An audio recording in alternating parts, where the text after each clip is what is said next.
Hey guys, how you doing? Having a good night? Hope. Um, yeah, I just wanted to make a video. I kind of reorganized my room. Um, yeah, I thought it would be a good opportunity to talk about the Exodus motif. So here we have just a quick drawing I did of the serpent. And if you read Lyman E. Stowe's Bible Astrology, you notice this is like the picture you get because this is the path of the sun actually, and as it goes up north and south on the ecliptic, it actually appears to follow this path. And as we have seen in our serpent symbolism videos, this would represent time, the serpent, and so this is all happening in the cosmos as it moves.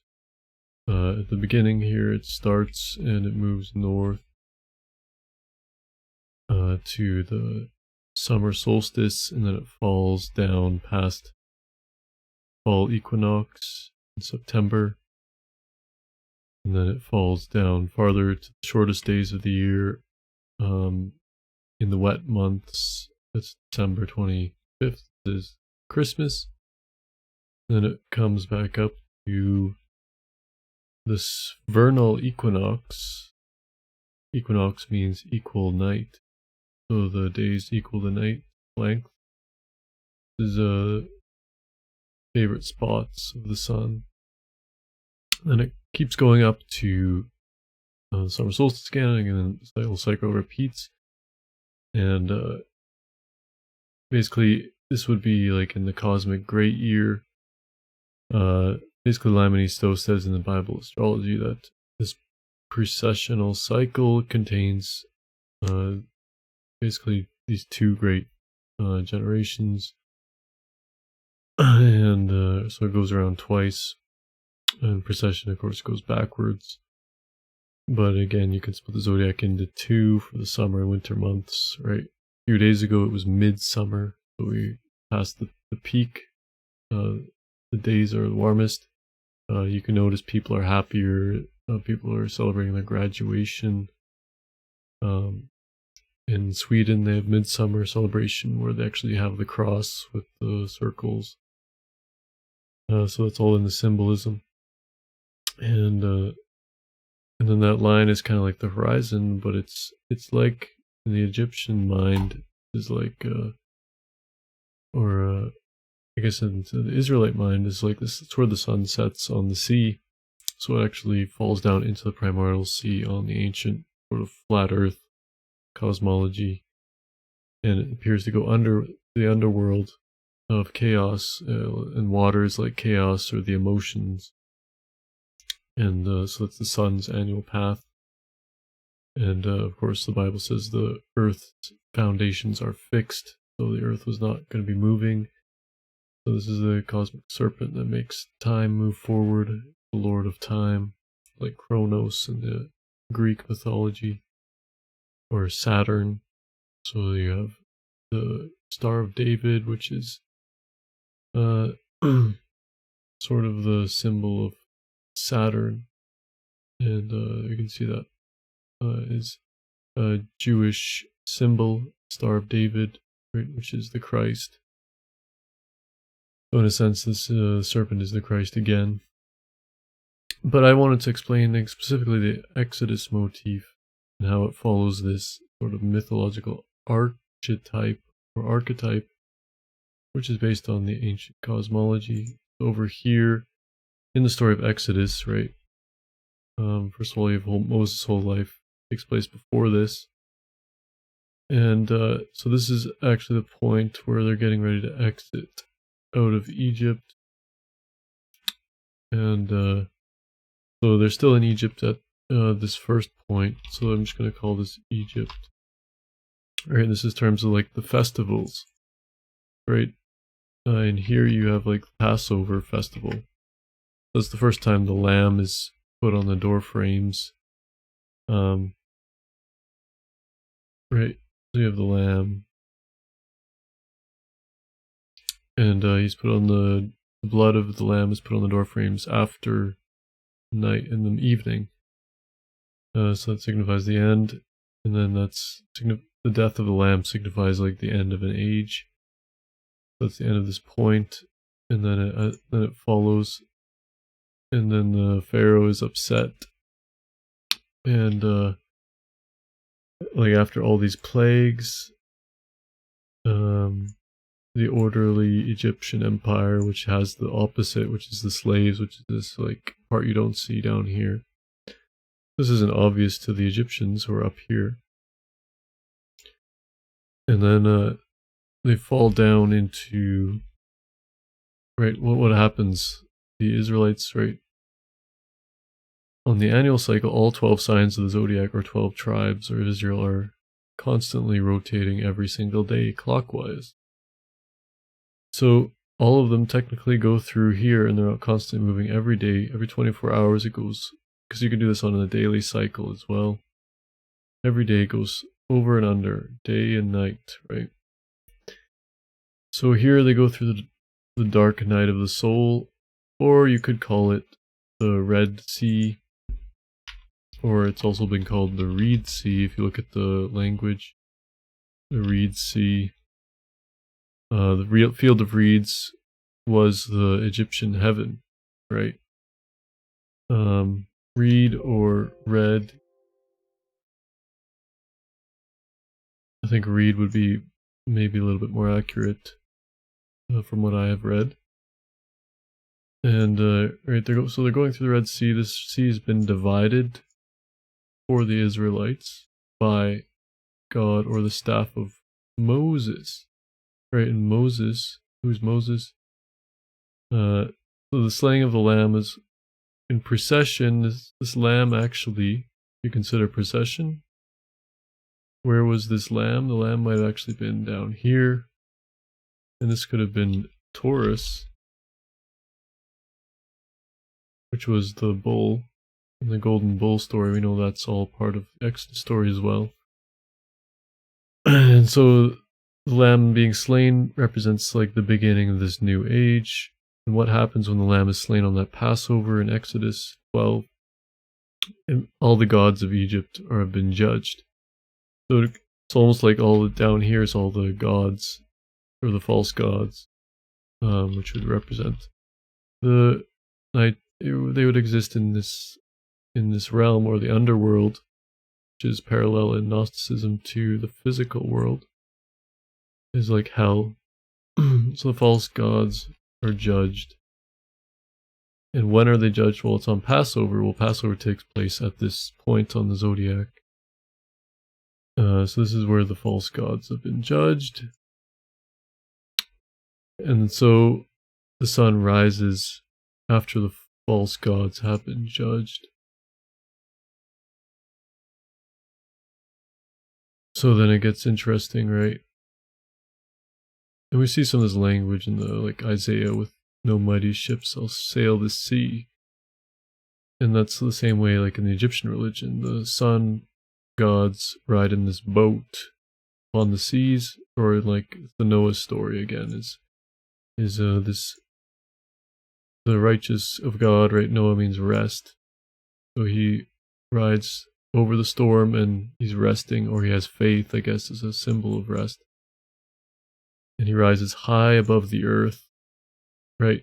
So scientifically that's been debunked, but mythologically, what does that mean? Well, he's rising high here above the earth, and that's like the Noah story. So it's the same story as the Exodus story, really, which is also like the same story as because it's actually the completion of this covenant of Adam and Eve. So it's kind of like it begins, study covenants, it begins with Adam and Eve's fall, and then it kind of finishes the covenant transition period with the Noah story. And you can read about that in Understanding the Whole Bible by Jonathan Welton. So after this sort of, the gods are judged in Egypt, Pharaoh's upset, and like the lamb being slain protects the children of Israel from being judged as well, right? So, but the firstborn of the Pharaoh dies. So that's interesting, because Taurus, really, Pharaoh kind of has this meaning bull. If you read Moses the Matador by Reverend Bill Darlison. So Taurus kind of is like the Aleph, or the beginning of this Hebrew alphabet, at the beginning of the ecclesiastical Jewish calendar, which is over here. And so this is when the gods of Egypt are judged, the angel of death passes over, but what's actually happening cosmically is the sun god is, or the sun, is actually passing over the stellar equinox in the sky. You can actually see this happen in the Andean mythology. This is the favorite place of the sun, because it doesn't cast any shadow on the obelisks that they have. It sits perfectly straight above the obelisk at the equinox at the equator. So in that kind of, if you think of the obelisk as that a pillar and the sun is sitting on top of it, well, that's the letter I. That represents the self at the two equinoxes. That happens again over here when the days are equal. You have this egalitarian thing going on. But at every one of these, this is where you see yourself as in a mirror. Or this is when you see the glory of God, or you're being cast out of the garden, etc. But over here, again, this is the beginning or the authority of the upper half, because the beginning represents the first cause, because God is one, and out of the one comes the many. So this is Egypt, and then the Red Sea, right? And what happens in the Red Sea? Well, the old orderly government, or governing mind of Egypt is destroyed, and their chariots are destroyed in the sea. And chariots are commonly a symbol of what the sun rides in mythology. Like in the book of Isaiah, it says there's the eternal chariots, right? In the same way that the government has no end, these chariots have no end. And that's also in the Indian mythology. But so after this, you can see all this in the feasts as well, because as soon as they enter in the Red Sea here, you have what happens? Well, that's the Feast of Trumpets. Well, trumpets always have to do with judgment as well. For the second Exodus motif, you see that's what the Last Judgment is about too. It's really an agricultural time, because if you don't bring in your harvest, then the winter months are going to judge you. And that's the point of like realization. It's like, oh no. And how bad can things get? Well, things can get really bad, and that's where you get this almost this you don't know how deep this can go, right? That's where you almost get this symbol of the sword, or the cross. So then you have the sword symbol. This is why the sword is used as an example by Jesus. Whoever lives by the sword shall die by the sword. And this hilt of the sword, you have the circle, like the sun, or it's like the Jewish Ankh. And he slays the great dragon with the sword. It's like Thor, who nearly splits the world serpent in two, but he doesn't quite split it in two because he can't kill time. He's the lord of the system.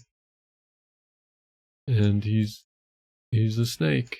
And he eats all of his children, and snakes do actually eat their own. So they became this perfect symbol of all this, right? And then, so let's just get rid of that for now, though. So then they come out of this sea, but really they come out of the sea, but they're still in the wilderness.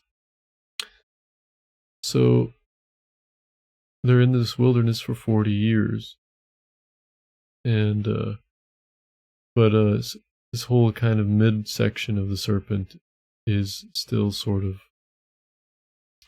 in the wilderness.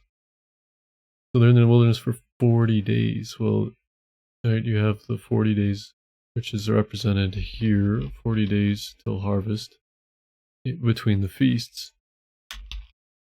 But in Ezekiel, you have 40 days a day for each year.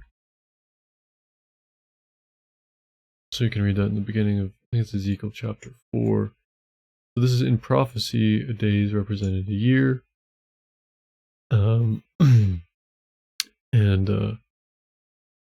So this is like 4 different stages of life. 40 is one of the most prolific numbers in the Bible, and the fruit of which is virtue, apparently, according to Philo, who lived in the 1st century. He loved basically Moses, and he thought he was the greatest lawmaker. So then you have the 4 days for each year until the Pentecost, which is 50. So then you have 10 days after this until 50. But you also have Moses going up the mountain for 40 days. And that's exactly what this would be considered. So this is like Zion, the mountain again. And then at the same time, this all kind of represents a lot of things, because you have Jericho as well at the end of the story. So it's like, these are like fractals of the same thing, but so we're trying to understand that, right? But you almost have a second Passover, and people don't really know about the second Passover, which occurs in May. The first Passover is like in Aries here. The second one's actually like in Taurus. They have a second Passover. And that represents the second time Moses goes up the mountain, and then instead of getting the 10 Commandments, he gets the 7 feasts in 3 times, which stand for the 7 summer months, or the 7 candlesticks of Revelation, or the 7 churches, or the 7 colors of the rainbow, etc., etc. But up here, you could call this the Mount Sinai. And actually, it is pronounced Sinai. You even see that like in Assassin's Creed Origins with the Egyptians. They call it Sinai with the DLC. That's what I noticed. So he goes up the mountain. He gets these laws. He's bringing in the new order, right? So he's become this new creation at this point. Mount Sinai, new creation. In a sense, they're reorganizing with a new thing. In a sense, this you could stop it right there. This is kind of like the Promised Land, but it's bigger. It's a bigger story. There's an overarching story going on at the same time. So there's like these microcosms of the same thing going on, and then once they get out of the wilderness. Right, a generation passes. Well, if you think about it, like this whole thing represents one cycle, so it's like one generation. Right, so they left Egypt, 1 generation passes. 40 years represents 1 generation in the Bible, throughout the Bible. That's why, like in Matthew 24, you have a generation again. Should make you think of the Exodus.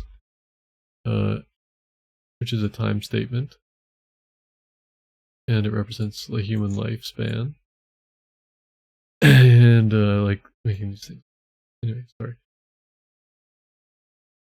But then, so after that generation passes, then what happens? Well, they go through the Jordan, and in here they place, right, the 12 stones, right, and the whole time. This is going on right there. Remember, they've come out of here, and they're in a formation of 12.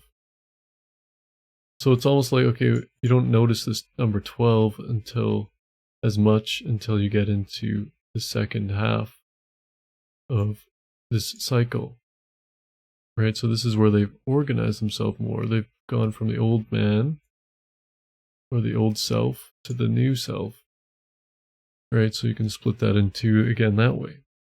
And that's almost like splitting it into four, or the four seasons, or the four gospels. So it's kind of like in this numerology too. And then you have, what do?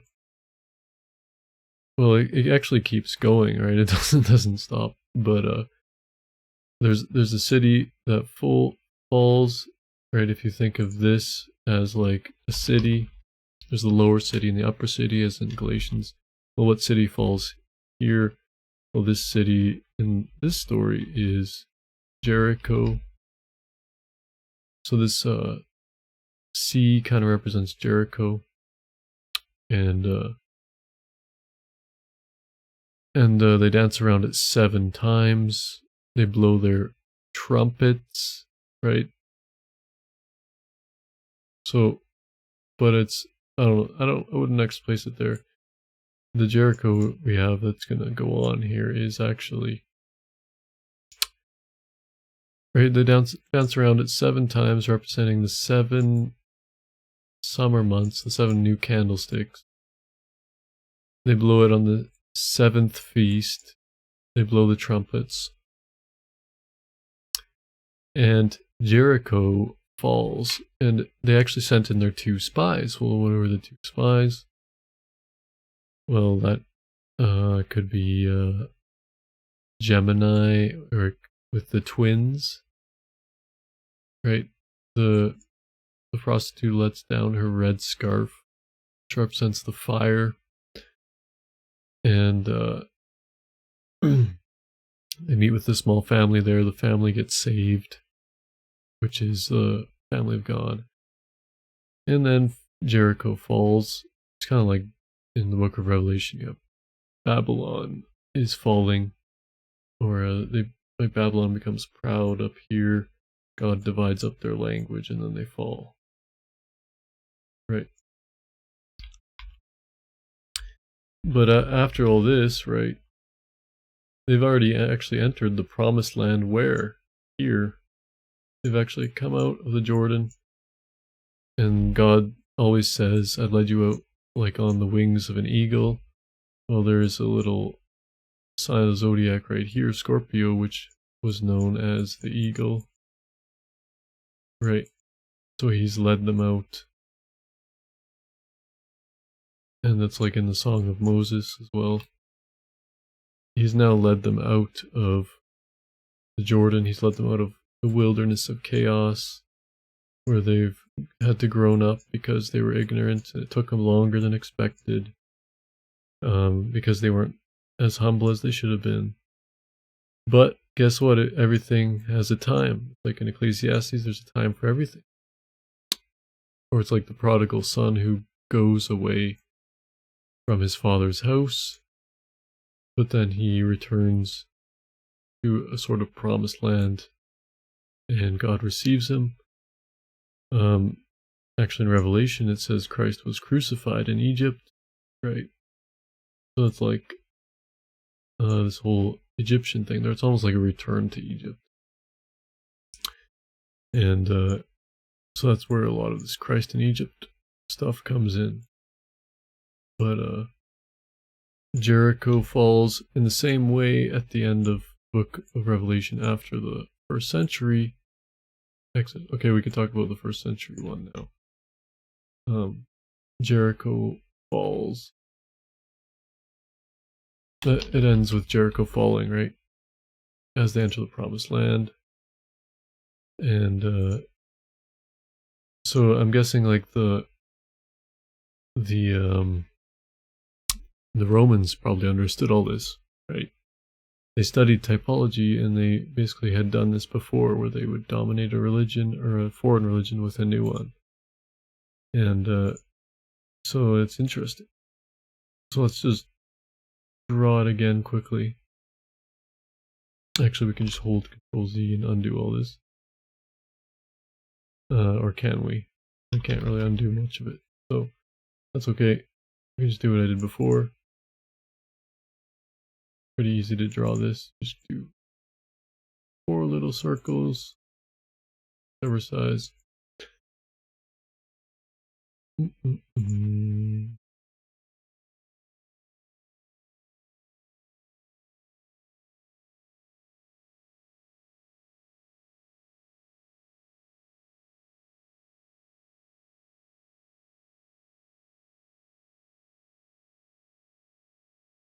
There you go. So what is this now? This is the order. This is like power of the law. Okay. So this is the Israelites.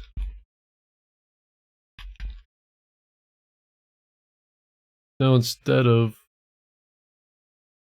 it's like you put here whatever kind of order you want to just destroy. This is the like whatever you're going to revolutionize. This is the religion of the foreigners that you want to get rid of, right? So to the Romans, this was the Israelite religion. They wanted to get rid of the Jews or whatever. So then they kind of set them up as this city. They call it like Jerusalem. And then, and what happens? Well, a prophet comes along, not just a lamb, but Jesus comes and he dies on a cross. Okay. There's more stuff that happens before that, right? But we're starting with the Exodus motif. So what happened there? Well, instead of Moses being crucified, he crucified a lamb. And then God provides the sacrifice. So here God's providing the sacrifice again in the form of Jesus, the Lamb of God. So here's the second Exodus motif, right?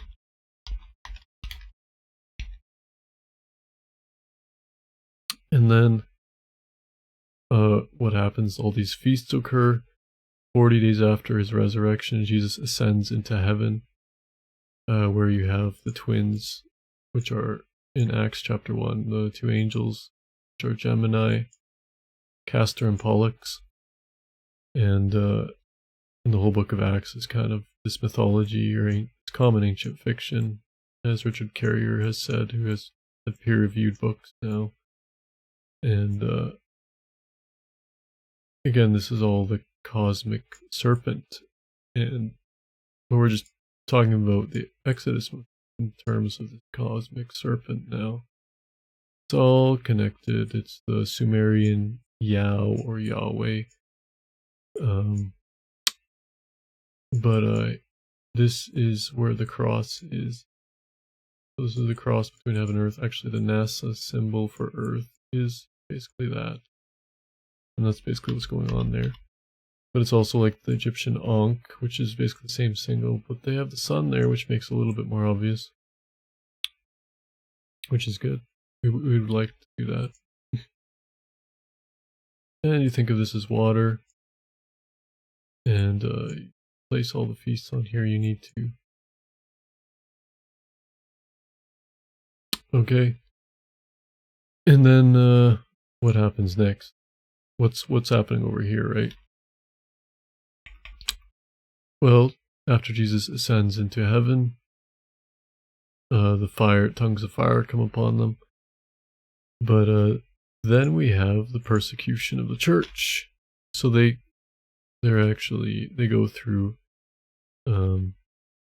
instead of going through the sea, the church begins to be baptized, right?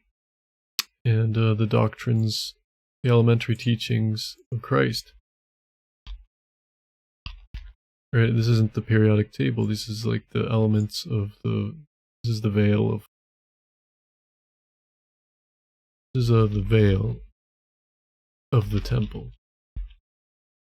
Right, or the valley of death.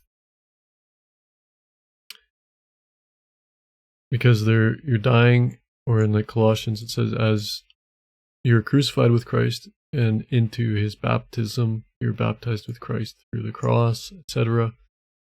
This is like obvious stuff for people who have read the Bible. And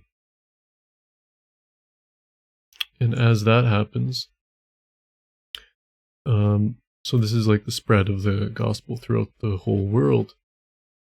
And it has already gone throughout the whole world by this point.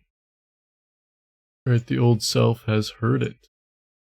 This is the old self, the old Jerusalem. It's gone throughout the entire nations. This is the Israelites, nations. It's gone throughout the nations. The light of the gospel, the light of the sun has gone throughout the nations. Now it's time to get baptized in the sea, or in the lower half of the zodiac. And you become fishers of men. So where's the fish? Well, the fish here. This is the fish. Pisces. Right? So I'm just going through this quickly, but and then you come out of your baptism and you receive what? This is like the Holy Spirit, or the baptism of fire. Or in other words, this would be the persecution by the older brother. Right, again, it's like in Egypt, they kind of, the reproach of Egypt, actually in Joshua, read Joshua chapter 1, it says, where does the reproach of Egypt leave? Well, this is where the reproach of Egypt leaves. Why does it say there? Well, the Egyptians actually died back here, so what's actually happening is this whole Egyptian thing is kind of like actually that, right? So Egypt is binding them for that. And this is like their first attempt to get out of that, is this wilderness period, and then they finally get out of it once the old man has died, right? So it's the same thing down here. You got kind of like this, yeah, you got like this whole thing is kind of like the reproach of Egypt, or the whole it's the reproach of the power of the law. And it's again, we have the Egyptians were kind of like persecuting them. It's almost like it's the Egyptians' fault still that they're this ignorant, right? In the same way, it's the Israelites' fault that the Christians are being persecuted. And they get blamed for it, right? They say, let the blood of the Son be on our heads.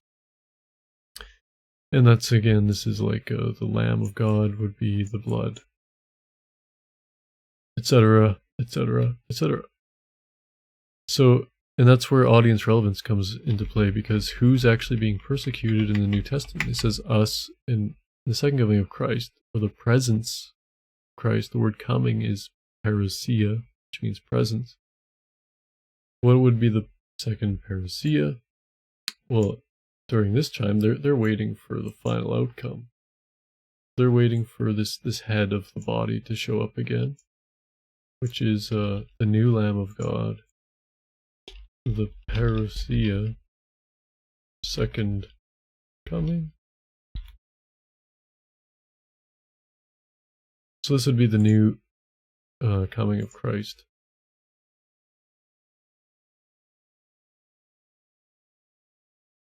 And because that's when the sun comes back on the clouds with great glory, and glory in the earlier sense meant common belief. And what has to happen first? Well, you just look at the shadow for what happened, right? There's a city that falls when the Son of God raises his head. There it was Jericho, but here, right, basically the whole church, like, it seems to like get killed or something because they go silent. Well, what really happened is a mythology with an end to it, end of the world to it. But this is the revelation of Christ. or destruction of Jerusalem, which was AD 70. This kind of fulfills the 40-year transition period that we saw with the Israelites in the wilderness. It could have taken them a few weeks, but it didn't, because it's a symbol, it's a mythological story, and it's the same with the New Testament symbol. It's a mythological story, talking about basically growing up, and then the second coming of Christ rears his head. Right, so first was the baptism, and then this was basically, they go through this sea again. So there's another sort of baptism, or a secondary baptism, which is like the death or beheading of the disciples. So they appear to have this really horrible time, but really it is a. But you see the same thing happen, like if you look at destruction of Jerusalem in AD 70 and Jericho, both of them were under siege and they were surrounded, right? You have this idea of a circle, and the destruction of Jerusalem, well, that was split into 3 parts. Well, that's your Trinity right there. That's the golden section. That's the the 7 feasts in 3 times. That's why it's called that in Deuteronomy. So it's the destruction of the 7 feasts in 3 times. That this whole cycle, the cosmic cycle, is coming to an end. The agricultural feasts are coming to an end. We're going to put on the Spirit, and we're going to know God face to face, not just in the mirror of the moon god religion, which is the sun is reflecting itself through the moon onto man. So instead here you have not just the moon, but the sun. And right, you are the city on the hill, light of the world should not be put into a basket. And this is the inner knowing. This is actually an experiential sort of awakening. And if you look at all the time statements in the Bible, right, what would happen here? Well, the elements would burn up. Well, what were the elements? The elements in Peter burn up. Those are the elements of the veil on the temple in Josephus. And just like in the days of Noah, it would come unexpectedly like a thief in the night. Right? So this is the night cycle. And what happened? What comes like a thief in the night? Well, it's like Jesus walking on the water, and the 4th watch, or is it one of the watches of the night where the sun actually rises, between 3 and 6 a.m. So it makes way more sense when you understand, yes, this is talking about the sun, which appears to walk on the water like a thief in the night, and basically rebuke you for not having faith that he would rise on the clouds and rescue you from the dark night of the soul, or the dark night literally. And that's what a lot of these myths are really about, is this cycle of light versus dark. And darkness impacts us a lot more in ancient times. Nowadays we have technology and electricity. We don't really understand these things. So we miss out on the subtleties of the good and evil imposed on these zodiac cycles. So if you have questions, if you like this style of lesson, let me know. If you have questions, let me know. But yeah, I enjoyed kind of going through it this way. This is more intuitive for me. As I get more familiar, I'll be able to do it better. But this is kind of summarizing a little bit of what the book I want to write is about too. And it is the 7 feasts, which kind of summarize all this as well. But there certainly seems to be Moses going up the mountain twice, right? Jesus always goes up the mountain to pray or send out his rays of light, right? And so that's like these spikes of the back on the back of this Leviathan. So that's what we've kind of been looking at with our serpent symbolism studies. Go watch those if you want to. Anyways, have a good night, guys. Thanks for watching.